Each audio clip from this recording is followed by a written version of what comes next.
15 अप्रैल 2023 रात के 10 बज रहे थे। एक सफेद जीप से दो कैदी उतरते हैं। दोनों के हाथ हथकड़ी से बंधे हैं। ये कोई आम मुजरिम नहीं थे। मीडिया के लोग माइक लेकर उनकी तरफ दौड़ते हैं, सवाल पूछे जाते हैं और तभी गोलियों की वो तड़तड़ाहट जिसने सिर्फ 9 सेकंड में पूरे भारत को सन्न कर दिया। 3 नौजवान शूटर्स जिन्होंने पुलिस के कड़े घेरे को तोड़कर भारत के सबसे खूंखार माफिया सरगना अतीक अहमद और उसके भाई अशरफ के सिर में सटाकर गोली मार दी थी। कैमरे में कैद हुई ये हत्या एक झटके में अंजाम दी गई। इस घटना ने पूरे देश को हिला डाला।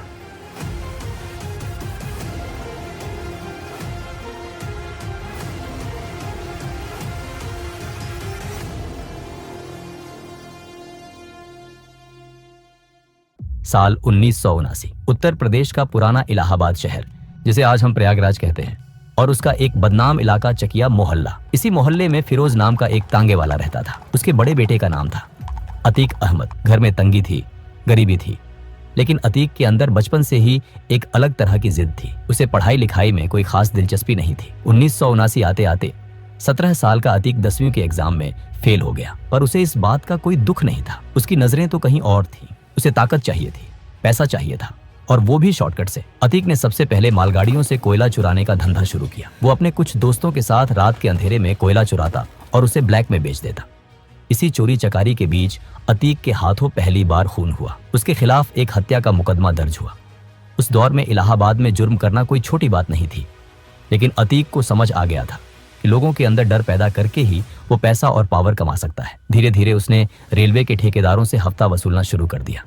उसका तरीका एकदम सीधा, या तो पैसा दो या जान से हाथ धो बैठो। 80 का दशक आते आते पुराना इलाहाबाद एक और खूंखार नाम से कांपने लगा था। शौके इलाही उर्फ चांद बाबा। पुलिस चांद बाबा के इलाके में घुसने से पहले 10 बार सोचती थी। अगर उसका कोई गुर्गा पकड़ा जाता तो चांद बाबा पुलिस स्टेशन पर सरेआम बमबारी करके उसे छुड़ा लाता था। अतीक शुरुआत में चांद बाबा को अपना उस्ताद मानता था। उसे देखकर ही उसने जुर्म के तरीके सीखे थे। 1985 आते आते अतीक चांद बाबा का सबसे वफादार और खतरनाक शूटर बन चुका था। अपहरण, रंगदारी, कत्ल, अतीक हर काम में माहिर था। इसी बीच उत्तर प्रदेश में 1985 में वीर बहादुर सिंह की सरकार बनी। राज्य में फैलते जंगल राज को रोकने के लिए 1986 में यूपी का पहला गैंगस्टर एक्ट लागू किया गया। चांद बाबा जैसे दिग्गजों के मौजूद रहते हुए उत्तर प्रदेश के इतिहास का पहला गैंगस्टर एक्ट लगा अतीक अहमद पर। पुलिस ने रातों रात अतीक को उसके घर से उठाया और एक गुप्त स्थान पर ले गई। 3 दिन तक अतीक का कोई अता पता नहीं था। शहर में ये खबर फैल गई कि अतीक का एनकाउंटर हो गया है। लेकिन यहीं से खेल में एक नया मोड़ आया। इलाहाबाद के एक रसूखदार सांसद, जिनके पास उस दौर की सबसे महंगी गाड़ियां हुआ करती थीं, उनके दिल्ली दफ्तर से सीधा फोन लखनऊ सेक्रेटेरिएट पहुंचा। लखनऊ से कॉल कनेक्ट हुआ सीधे इलाहाबाद पुलिस चीफ के केबिन तक। वो लड़का हमारा है, उसे कुछ नहीं होना चाहिए। फोन पर एक भारी आवाज गूंजी।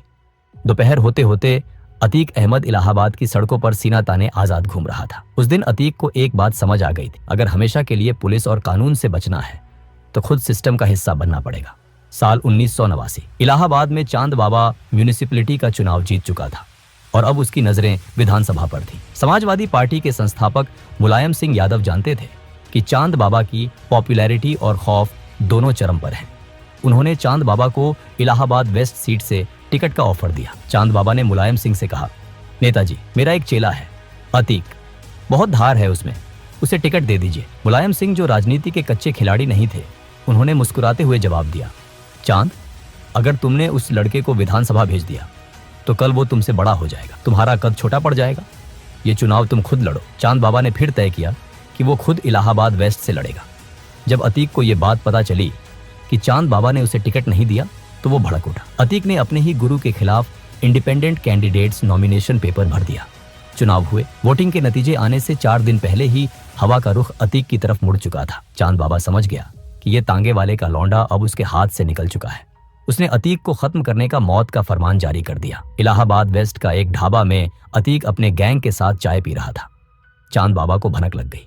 वो अपनी हथियारों से लैस फौज लेकर वहां पहुंचा, लेकिन अतीक को इस हमले का पहले से अंदाजा था। जैसे ही चांद बाबा वहां पहुंचा, चारों तरफ से गोलियों की बारिश हुई। अतीक की बंदूक से निकली गोलियों ने चांद बाबा के सीने को छलनी कर दिया। गुरु अपने ही चेले के हाथों सड़क पर तड़प तड़प कर मारा गया। अगले 1 हफ्ते के अंदर अतीक के गुर्गों ने गिद्धों की तरह चांद बाबा के गैंग के हर एक आदमी को चुन चुन कर मौत के घाट उतार दिया। चुनाव के नतीजे आए। अतीक अहमद पहली बार इलाहाबाद वेस्ट से विधायक बन चुका था। अब वो सिर्फ एक माफिया नहीं था, वो माननीय अतीक अहमद था। विधायक बनने के बाद अतीक का खौफ पूरे इलाहाबाद में फैल गया। जिस रेलवे यार्ड से वो कभी लोहे के टुकड़े चुराता था, अब उस पूरे रेलवे स्क्रैप का टेंडर सिर्फ अतीक के नाम पर छूटता था। दहशत इस कदर थी कि कोई दूसरा ठेकेदार अतीक के सामने टेंडर का फॉर्म भरने की हिम्मत तक नहीं जुटा पाता था। 1991 और 1993 के चुनाव उसने लगातार जीते। उसके पास अब 120 से ज्यादा शार्प शूटर्स की एक पूरी प्राइवेट आर्मी थी। अतीक जल्द ही मुलायम सिंह यादव की समाजवादी पार्टी के करीब आ गया। समाजवादी पार्टी का साथ मिलते ही अतीक का कद बहुत बड़ा हो गया। वो चौथी बार विधायक बना। विधायक की कुर्सी पर बैठकर उसने सैकड़ों लोगों की जमीनों, मकानों और दुकानों पर रातों रात कब्जा कर लिया। इसी दौरान 1995 में यूपी की राजनीति में एक ऐसा कांड हुआ जिसने पूरे देश को हिलाकर रख दिया। इसे गेस्ट हाउस कांड कहा जाता है। उस वक्त यूपी में एसपी और बीएसपी की गठबंधन सरकार थी, लेकिन बीएसपी सुप्रीमो मायावती इस गठबंधन को तोड़ना चाहती थी। 2 जून 1995 को मायावती लखनऊ के स्टेट गेस्ट हाउस में अपने विधायकों के साथ मीटिंग कर रही थी। जब एसपी के नेताओं को भनक लगी कि सरकार गिरने वाली है तो वो बौखला गए। अतीक अहमद के नेतृत्व में एसपी के गुंडों और विधायकों की एक भारी भीड़ ने गेस्ट हाउस पर हमला कर दिया। दरवाजे तोड़े गए, गालियां दी गईं और मायावती के साथ बदसलूकी की कोशिश की गई। अगर उस दिन कुछ पुलिस अफसर बीच बचाव न करते तो बहुत अनर्थ हो सकता था। इस घटना ने साबित कर दिया कि सत्ता के नशे में अतीक और उसके जैसे बाहुबली लोकतंत्र को जूते की नोक पर रखते थे। उसी साल 1996 में सिविल लाइंस इलाके में एक मशहूर व्यापारी अशोक साहू की दिन दहाड़े हत्या कर दी गई। इस मर्डर को अंजाम दिया था अतीक के छोटे भाई खालिद अजीम उर्फ अशरफ ने। पुलिस अशरफ को पकड़ने दौड़ी, लेकिन जब रिकॉर्ड खंगाले गए तो पुलिस अधिकारियों के पैरों तले जमीन खिसक गई।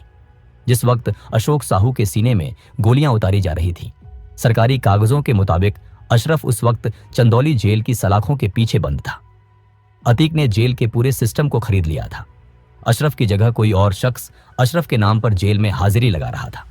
2000 का दशक आते आते अतीक इलाहाबाद का बेताज बादशाह बन चुका था। लेकिन 2002 का साल आते आते उत्तर प्रदेश की गद्दी पर मायावती विराजमान हो चुकी थी। मायावती के शासन में अपराधियों पर नकेल कसना शुरू हुई। अतीक पर एक ही दिन में 113 से ज्यादा मुकदमे दर्ज किए गए। इलाहाबाद में लालजी शुक्ला जैसे तेजतर्रार पुलिस अफसर को अतीक के पीछे लगा दिया गया। 7 अगस्त 2002 इलाहाबाद हाई कोर्ट में अतीक की पेशी थी। अचानक कोर्ट परिसर में एक जोरदार बम धमाका हुआ। कई पुलिस वाले लहूलुहान होकर गिर पड़े, लेकिन इसमें अतीक को कुछ नहीं हुआ। अतीक ने मीडिया के सामने बयान दिया, ये पुलिस और मायावती सरकार मुझे मरवाना चाहती है। लालजी शुक्ला ने मुझ पर बम फेंकवाया है। लेकिन जब पुलिस ने जांच की और 1 लाख नाम के एक शख्स को गिरफ्तार किया तो जो सच सामने आया उसने सबको चौंका दिया। ये बम धमाका खुद अतीक और उसके पिता ने पुलिस पर दबाव बनाने और जनता की सिंपैथी बटोरने के लिए करवाया था। जब पत्रकारों ने इंस्पेक्टर लालजी शुक्ला से पूछा कि क्या उन्होंने बम फेंकवाया था, तो शुक्ला ने मुस्कुराते हुए जवाब दिया, अगर मैं बम फेंकवाता तो अतीक अहमद जिंदा नहीं बचता। इसके बाद 2004 के लोकसभा चुनाव में मुलायम सिंह यादव ने अतीक को फूलपुर सीट से टिकट दे दिया। जिस सीट से कभी पंडित जवाहरलाल नेहरू चुनाव जीतकर देश के प्रधानमंत्री बने थे, उसी सीट से अब एक ऐसा इंसान चुनाव लड़ रहा था जिसके ऊपर हत्या और अपहरण के दर्जनों केस थे। अतीक ये चुनाव लगभग 64,000 वोटों से जीत गया। वो अब सांसद था। सांसद बनने के बाद इलाहाबाद वेस्ट की उसकी विधायक वाली सीट खाली हो गई। अतीक ने सोचा कि वो दिल्ली में बैठकर राज करेगा और इलाहाबाद की सीट अपने छोटे भाई अशरफ को दे देगा। उसने अशरफ को उस सीट से उपचुनाव में उतार दिया, लेकिन यहीं से अतीक की बर्बादी की स्क्रिप्ट लिखी जानी शुरू हुई। अशरफ के खिलाफ बीएसपी ने एक युवा नेता को टिकट दिया जिसका नाम था राजू पाल। राजू पाल खुद कोई दूध का धुला नहीं था, वो एक हिस्ट्री शीटर था। कभी राजू अतीक के ही गैंग के लिए काम करता था, लेकिन उसमें एक बात थी, वो अतीक से डरता नहीं था। जब उपचुनाव के नतीजे आए तो अतीक के पैरों तले से जमीन खिसक गई। उसका भाई अशरफ बीएसपी के राजू पाल से चुनाव हार गया। ये अतीक के लिए सिर्फ एक हार नहीं थी, ये उसके गुरूर पर एक तमाचा था। जिस इलाहाबाद में लोग उसके नाम से थर-थर कांपते थे, वहां कोई उसके भाई को कैसे हरा सकता है। अतीक को लगा कि अगर उसने राजू पाल को नहीं हटाया तो शहर से उसका खौफ खत्म हो जाएगा। 25 जनवरी 2005 राजू पाल अपनी गाड़ी से जा रहे थे, तभी अतीक के शूटरों ने भरे बाजार उनकी गाड़ी को घेर लिया और AK-47 से गोलियों की बारिश कर दी। राजू पाल के शरीर में 19 गोलियां उतारी गईं। उसके समर्थक उसे लहूलुहान हालत में ऑटो में डालकर अस्पताल की तरफ भागे। 5 किलोमीटर के उस रास्ते में 4 पुलिस स्टेशन पड़ते थे। लेकिन अतीक के शूटर उस चलती हुई गाड़ी पर लगातार फायरिंग करते रहे। किसी खाकी वर्दी की हिम्मत नहीं हुई कि वो बीच में आकर इसे रोके। इस पूरे रोंगटे खड़े कर देने वाले हत्याकांड का एक चश्मदीद गवाह था राजू पाल का चचेरा भाई उमेश पाल। राजू पाल की मौत के बाद उस सीट पर दोबारा उपचुनाव हुए। मायावती ने राजू पाल की 9 दिन की विधवा पूजा पाल को अतीक के खिलाफ मैदान में उतारा। पूजा पाल अपने हाथों की मेहंदी दिखाकर स्टेज पर रोती थी, लेकिन जिस अशरफ को 2 महीने पहले जनता ने नकार दिया था, उसी अशरफ को जनता ने डर के मारे भारी मतों से जिता दिया। लेकिन फिर 2007 में यूपी के चुनाव हुए और मायावती पूर्ण बहुमत के साथ मुख्यमंत्री बनी। मायावती भूली नहीं थी कि 1995 के गेस्ट हाउस कांड में अतीक ने क्या किया था। सत्ता में आते ही उन्होंने सबसे पहले अतीक अहमद पर नकेल कसनी शुरू की। अतीक के गैंग का पूरा रिकॉर्ड तैयार किया गया। करोड़ों की संपत्ति जब्त कर ली गई। अतीक के सिर पर इनाम घोषित हो गया। सरकार बदलते ही समाजवादी पार्टी ने भी अतीक से पल्ला झाड़ लिया। जो अतीक कभी पुलिस को अपनी जेब में रखता था, वो अब एक चूहे की तरह अपनी जान बचाने के लिए दर दर भाग रहा था। दिल्ली पुलिस ने उसे पीतमपुरा के एक फ्लैट से गिरफ्तार कर लिया। अतीक जेल की सलाखों के पीछे था, लेकिन 2008 में जब भारत अमेरिका न्यूक्लियर डील पर संसद में वोटिंग होनी थी, तो सरकार बचाने के लिए एक एक सांसद की जरूरत थी। मुलायम सिंह यादव ने अतीक को जेल से बाहर निकलवाया ताकि वो संसद में वोट कर सके। अतीक अहमद को पुलिस कस्टडी में संसद लाया गया ताकि वो वोट डाल सके। लेकिन अतीक ने यहां गद्दारी की। उसने पार्टी के खिलाफ जाकर वोट किया, जिसके बाद मुलायम सिंह ने उसे हमेशा के लिए पार्टी से निकाल फेंका। राजनीति से मिलने वाला सहारा खत्म हो गया। साल 2017 उत्तर प्रदेश की सियासत में एक बहुत बड़ा बदलाव आया। बीजेपी की सरकार बनी और योगी आदित्यनाथ मुख्यमंत्री बने। नई सरकार का रवैया एकदम साफ था। माफियाओं के खिलाफ जीरो टॉलरेंस। मुख्यमंत्री योगी आदित्यनाथ ने विधानसभा के पटल पर खड़े होकर वो ऐतिहासिक दहाड़ लगाई थी, जिसकी गूंज से उत्तर प्रदेश का हर माफिया कांप उठा था। अतीक अहमद के खिलाफ पीड़ित परिवारों ने मुकदमा दर्ज कराया। उसके परिवार के खिलाफ वह समाजवादी पार्टी के द्वारा पोषित माफिया है और उसकी कमर को तोड़ने का काम हमारी सरकार ने किया है। इस माफिया को मिट्टी में मिला देंगे। और इसके बाद शुरू हुआ ऑपरेशन क्लीन। अतीक की 70 करोड़ से ज्यादा की अवैध संपत्तियों पर सरकार के बुलडोजर गरजने लगे। उसके गैंग के गुर्गों को चुन चुन कर सलाखों के पीछे धकेला जाने लगा। लेकिन अतीक का अहंकार कम नहीं हुआ। 2018 आते आते अतीक देवरिया जेल में बंद था, लेकिन जेल उसके लिए कैद खाना नहीं, बल्कि उसका नया हेडक्वार्टर था।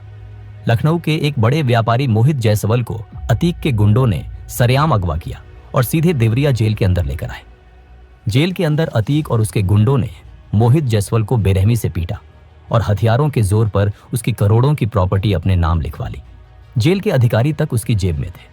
जेल के अंदर हुई इस गुंडई का सच जब बाहर आया तो पूरे देश में हाहाकार मच गया। सुप्रीम कोर्ट ने खुद इस मामले में दखल दिया और आदेश दिया कि उसे उत्तर प्रदेश की किसी भी जेल में रखना सुरक्षित नहीं है। 23 अप्रैल 2019 को कड़े पहरे के बीच अतीक अहमद को गुजरात की साबरमती जेल में शिफ्ट कर दिया गया। लेकिन अतीक का अहंकार अभी भी जिंदा था। उसे लगा कि साबरमती जेल में बैठकर भी वो उत्तर प्रदेश को अपनी उंगलियों पर नचा सकता है।